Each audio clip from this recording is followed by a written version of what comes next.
Hello hi नमस्कार मु Jagannath JDS T channel आपण स्वागत जनाऊँ। तो आज भिडियो आपण मैंने जानीपारे कि जो मैंने वन विभाग में चाकरी करने चाहते ये भिडियोटी आपण मान तो आपण मैंने देखी दिंतु देखला आप संपूर्ण डिटेल्स जानीपारे कहीं केन्दुझर वन विभाग तरफ एक नियुक्ति प्रकाश पाई जहाँफल आप साक्षात्कार में जाकि मैंने देखा नहीं पारे या कौन ऑनलाइन रे आवेदन करने को पड़ न था या ऑफलाइन में आपण साक्षात्कार हो पारे। तो गुरुत्वपूर्ण डॉक्यूमेंट शिक्षागत योग्यता कौन रही है वीडियो आपण संपूर्ण डिटेल्स जन जाइए। आ जो मैंने चैनल को नुआ कर नुआ नुआ सुंदर नोटिफिकेशन जदि आपने जानवा चाहते तो आम चैनल से जोड़ी होकर रुहतु। तो चलतु डेरी नक आज वीडियो स्टार्ट कर।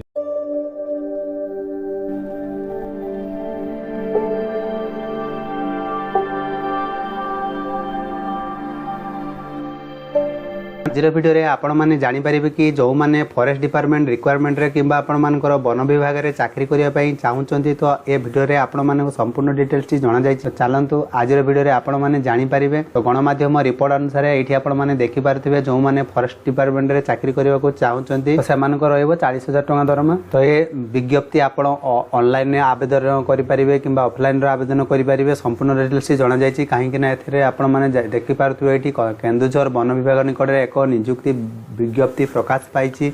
नियुक्ति प्रक्रिया रे सोशियोलॉजिस्ट वाइल्ड लाइफ पदवी पूरण हेबो। वाल इन मोड रे परीक्षा प्रार्थी चयन करा जिवो। तो ओडिसा रे वन विभाग जो चाकरी करिया पय आपण सुजोग नवा पय जो चाहउचंदी या आपण मानक सर्वप्रथम कहि रखुची एहा आपण माने ऑनलाइन रे आवेदन करि परिबे नै। तो डिटेल्स टी आपण सर्वप्रथम बुझी दियंतु। जो माने चैनल को नुआ करि आस्तंती सब्सक्राइब करिया सो जो पाखरे घंटी नोटिफिकेशन ऑन कर दियंतु। आपण एमती नुआ नुआ लेटेस्ट इन्फॉर्मेशन एही चैनल पत्र रे आपण माने सर्वप्रथम जानि परिबे। तो एठी आपण माने देखि पारथुबे कि केन्दुझर वन विभाग निकट में नियुक्ति विज्ञप्ति प्रकाश कर नियुक्ति प्रक्रिया सोशियोलॉजिस्ट वाइल्ड लाइफ पदवी पूरण हेबो। वाल इन मोड रे परीक्षा प्रार्थी चयन करा जिवो।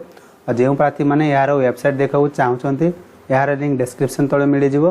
ताले आपण माने से लिंक को क्लिक करी आपण माने अधिक इन्फॉर्मेशन जानि परिबे। आज जो मैंने यार ऑफिशियल विज्ञप्ति देखा चाहते यार आपण मानक डिस्क्रिप्शन तले लिंक दे चाहिए आपण माने यार बहुत भल भाव से पढ़ी आपण मैंने आराम से आपण मैंने दे पारे। ये आपण मैंने देखिपे गुरुत्वपूर्ण तारीख रही आपंकर साक्षात्कार दिन 15 डिसेम्बर 2023। तो आपण मैंने केन्दुझर को जाकि आप साक्षात्कार करके 15 डिसेम्बर 2023 सुधा आपण मानकर सब तथ्य जानीपारे। आपण मान डॉक्यूमेंट कौन कौन रही शिक्षागत योग्यता कौन रही संपूर्ण डिटेल्स जना जाइए। तो स्थान सम्मिलनी कक्ष वन विभाग केन्दुझर ओडिशा। तो ये आप देखिपे कि जो स्थान रही सम्मिलनी कक्ष वन विभाग केन्दुझर यही जगह को आपको जावाई पड़ो। डेट लाइन हूँ 15 डिसेम्बर 2023। तो शिक्षागत योग्यता ये आपने देखिपे एक स्वीकृति प्राप्त विद्यालय MA कि MSc डिग्री आपण मानक होइथिबा निहाती दरकार। जदि आप MA करथिबे चलिबो आ MSc करथिबे ऑब्लिक दिया माने और बुझी पारछन्ती। तो यही शिक्षागत योग्यता विषय में अधिक सूचना विज्ञप्ति जो आपण मानक जनइली सो से विज्ञप्ति आपण माने भल से देखि दियंतु। तो ये आपण माने देखि पारते बयस सीमा रही सर्वनिम्न आपण बयस सीमा 21 वर्ष सर्वाधिक 40 वर्ष होता आपण माने ये वन विभाग जो 40,000 दरमा पाइबे। तो ये विज्ञप्ति आपंकर 40 वर्ष जाए जदि आप बयस होता है आराम से आप साक्षात्कार आपण करि पारिबे।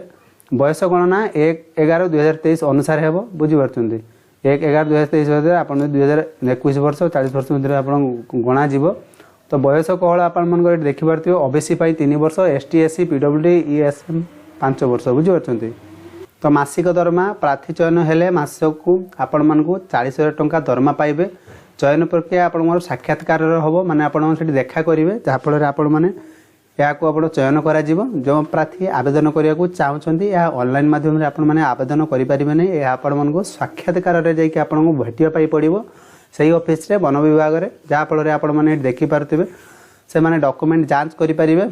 ठीक अच्छे गुरुत्वपूर्ण आपण मानक डॉक्यूमेंट कौन योग्यता प्रमाणपत्र जन्म तारीख प्रमाणपत्र बा SSLC बा HSC बुझी पारछन। दुईटी सांप्रतिक कलर पासपोर्ट साइज फोटो। तो आपण मानकर कलर पासपोर्ट साइज जो फोटो रही आपण माने नेकी जिवे सेतिर कौन रही ना आधार कार्ड रही बासिंदा सर्टिफिकेट रही आपण मानक जातिगत प्रमाणपत्र आ अभिज्ञता प्रमाणपत्र जदि थाए आपण मानक नहीं जिवे आपण मैंडेटरी नुहे। ठीक अच्छे जदि आपण पाखर अच्छी तार नहीं कि जातु। ठीक अच्छे ये थिला आज संपूर्ण अपडेट आपण माने जानि पारुथिबे जो माने वन विभाग में चाकरी करिया पाई चाहउचंदी या आपण मानक केन्दुझर रे वन विभाग निकटरे आपण साक्षात करिया पाई पड़िबो। जो स्थान आपण को जणाउथिली तो आपण माने भलसे जानी दिंतु स्थान आपको जो जनईली सम्मिलनी कक्ष वन विभाग केन्दुझर ओडिशा ठीक अच्छे यही जगह को आपण मैंने जाइए साक्षात्कार में आप 15 डिसेम्बर सुधा देखा करने को पड़ो जहाँफल जो मान प्रार्थी चयन कर साक्षात्कार चयन कर तो आपण जो गुरुत्वपूर्ण डॉक्यूमेंट जनइली से डॉक्यूमेंट नहीं आप जातु जहाँफल आपण मैंने जदि एलिजिबल हो जाऊँच तो आपण मानकर मासिक 40,000 टका दरमा रही तो आपण मैंने आराम से ओडिशा रे आपण मैंने चाकरी का सुजोग नहीं पारे। ये आज छोटिया अपडेट आशा करुँच अपडेट माध्यम आप संपूर्ण सूचना जानीपारे आ जो मैंने बुझीपार ना कमेंट बॉक्स में कमेंट लिखि आप जनातु तो आपण संपूर्ण सहायता करेंगे। तो से पर्यंत रोचे बाय बाय टेक केयर।